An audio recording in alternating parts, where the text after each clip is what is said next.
बिस्मिल्लाहिर्रहमानिर्रहीम अस्सलाम वालेकुम। की हाल है जी? ठीक, उम्मीद करता तुम सारे ठीक होगे। ਜਿਹੜੇ बीमार ने दुआ करते हैं अल्लाह ताला उन्होंने शिफा देवे ਤੇ ਥੋੜੀਆਂ ਦੁਆਵਾਂ ਤੇ ਅੱਲਾ ਦੇ ਕਰਮ ਨਾਲ ਮੈਂ ਵੀ ਠੀਕ ਹੈਗਾ। ਮੈਂ ਹੈਗਾ ਜੀ ਮੁਹੰਮਦ ਇਮਰਾਨ ਤੇ ਤੁਸੀਂ ਦੇਖ ਰਹੇ ਹੋ YouTube ਚੈਨਲ ਡੇਲੀ ਪੰਜਾਬ 188 ਤੇ ਜਿਹੜੇ ਨਵੇਂ ਨੇ ਚੈਨਲ ਤੇ ਚੈਨਲ ਕਰ ਲੈਣ ਸਬਸਕ੍ਰਾਈਬ ਤੇ ਸਟਾਰਟ ਕਰਦੇ ਹਾਂ ਅੱਜ ਦਾ VIP ਵਲੌਗ। ਇਹ ਵਲੌਗ ਬਣਾਉਣ ਲੱਗੇ ਕਾਫੀ ਦਿਨਾਂ ਬਾਅਦ, ਕੋਈ ਮਸਰੂਫੀਅਤ ਕੋਈ ਨਹੀਂ ਸੀ, ਬਸ ਸਾਰੀ ਸੁਸਤੀ ਸੀ। ਤੇ ਮੇਰੇ ਜਿਹੜੇ ਮੁਸਤਕਿਲ ਵੀਵਰ ਉਹਨਾਂ ਨੂੰ ਤਾਂ ਪਤਾ ਹੈ, ਮੈਂ ਦੱਸਿਆ ਸੀ ਕਿ ਮੈਂ ਲੱਗਦਾ ਕਿ ਮੇਰਾ ਤਬਾਦਲਾ ਹੋ ਰਿਹਾ, ਯਾਨੀ ਕਿ ਲੰਬੇ ਸਫ਼ਰ ਤੇ ਕੋਈ ਨਹੀਂ ਜਾਣਾ ਪੈਣਾ।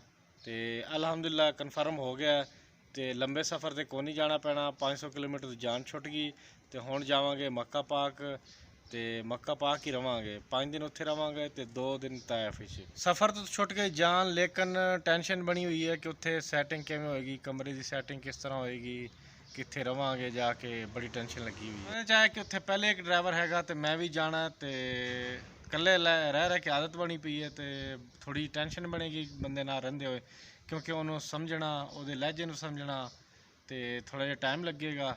ਤੇ ਇਨਸ਼ਾਅੱਲਾ ਜਿਸ ਦਿਨ ਜਾਵਾਂਗੇ ਤੁਹਾਡੇ ਨਾਲ ਸ਼ੇਅਰ ਕਰਾਂਗੇ।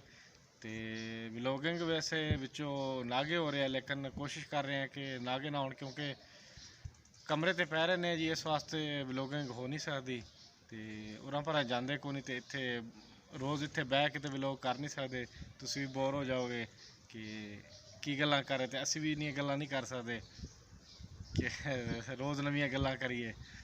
ਤੇ ਚਲੋ ਜਿਸ ਤਰ੍ਹਾਂ ਹੋਏਗਾ ਤੁਹਾਡੇ ਨਾਲ ਇਨਸ਼ਾਅੱਲਾ ਸ਼ੇਅਰ ਕਰਾਂਗੇ। ਮੱਕਾ ਪਾਕ ਜਦੋਂ ਜਾਵਾਂਗੇ, ਮੁਰਦ ਪਾਕ ਤੇ ਗਏ ਸੀ ਤੇ ਉੱਥੇ ਜਿਨ੍ਹਾਂ ਭਾਈਆਂ ਨੇ ਰਿਕੁਐਸਟ ਕੀਤੀ ਸੀ ਦੁਆਵਾਂ ਦੀਆਂ, ਤੇ ਉਹਨਾਂ ਦੀਆਂ ਦੁਆਵਾਂ ਜ਼ਰੂਰ ਕੀਤੀਆਂ ਸੀ। ਉੱਥੇ ਬਹਿ ਕੇ ਹਰਮ ਪਾਕ 'ਚ ਬਹਿ ਕੇ ਅੱਲਾ ਦੇ ਘਰ ਦੇ ਸਾਹਮਣੇ ਬਹਿ ਕੇ ਤੇ ਉਹਨਾਂ ਦਾ ਨਾਂ ਲੈ ਕੇ ਦੁਆਵਾਂ ਕੀਤੀਆਂ ਸੀ ਕਿ ਯਾ ਅੱਲਾ ਜਿਹੜੀ ਉਹਨਾਂ ਦੇ ਨੇਕ ਦੁਆਵਾਂ ਨੇ ਕਬੂਲ ਫਰਮਾਓ।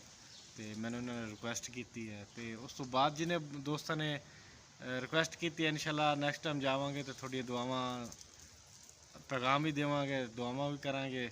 ਤੇ ਮਦੀਨੇ ਪਾਕ ਚੱਕਰ ਲੱਗੇਗਾ ਤੇ ਭਾਈਜਾਨ ਜਿਨ੍ਹਾਂ ਨੇ ਰਿਕੁਐਸਟ ਕੀਤੀ ਹੈ ਮਦੀਨੇ ਪਾਕ ਦੀ, ਜਦੋਂ ਚੱਕਰ ਲੱਗੇਗਾ ਤਾਂ ਫਿਰ ਜਾਵਾਂਗੇ ਤੇ ਤੁਹਾਡਾ ਸਲਾਮ ਵੀ ਪੇਸ਼ ਕਰਾਂਗੇ ਤੇ ਰਿਕੁਐਸਟ ਵੀ ਜਿਹੜੀ ਹੈ ਨੇ ਤੁਹਾਡੀਆਂ ਉਹ ਵੀ ਅਸੀਂ ਇਨਸ਼ਾਅੱਲਾ ਪੇਸ਼ ਕਰਾਂਗੇ ਹਜ਼ੂਰ ਪਾਕ ਸੱਲੱਲਾਹੁ ਅਲੈहि ਵਸੱਲਮ ਨੂੰ।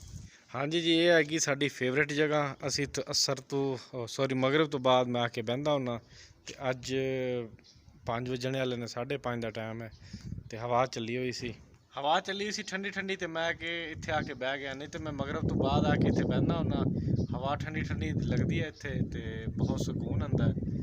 ਤੇ ਦਰਵਾਜ਼ੇ ਦੇ ਵੈਸੇ ਸਾਹਮਣੇ ਜਗ੍ਹਾ, ਇੱਥੇ ਆ ਕੇ ਮੈਂ ਬਹਿਨਾ ਕੁਛ ਦੇਰ, ਤੇ ਕਿਉਂਕਿ ਠੰਡੀ ਹਵਾ ਹੁੰਦੀ ਹੈ, ਜਿਹੜੀ ਓਰੀਜਨਲ ਹਵਾ ਹੁੰਦੀ ਹੈ ਠੰਡੀ, ਤੁਹਾਨੂੰ ਪਤਾ ਹੈ ਬਹੁਤ ਮਜ਼ਾ ਆਉਂਦਾ ਉਹਦੇ ਬਹਿਣ ਦਾ। ਕੱਲ੍ਹ ਵਾਲੇ ਵਲੋਗ ਤੁਹਾਨੂੰ ਦਿਖਾਵਾਂਗੇ, ਆਲੂ ਇਮਲੀ ਦਾ ਦਰਖਤ ਮੇਰੇ ਨਾਲ ਹੀ ਸੀ, ਮੈਨੂੰ ਪਤਾ ਹੀ ਕੋਈ ਨਹੀਂ ਸੀ। ਤੇ ਕੱਲ੍ਹ ਵਾਲੇ ਵਲੋਗ ਦਿਖਾਵਾਂਗੇ। ਤਾਂ ਉਮੀਦ ਕਰਦਾ ਅੱਜ ਦੀ ਵੀਡੀਓ ਅੱਛੀ ਲੱਗੀ ਹੋਵੇਗੀ। ਅਗਰ ਅੱਛੀ ਲੱਗੀ ਤਾਂ ਮੇਰੇ ਚੈਨਲ ਨੂੰ ਸਬਸਕ੍ਰਾਈਬ ਕਰੋ ਤੇ ਮੈਨੂੰ ਦਿਓ ਇਜਾਜ਼ਤ ਅਗਲੀ ਵੀਡੀਓ ਤੱਕ। ਅੱਲਾ ਹਾਫਿਜ਼।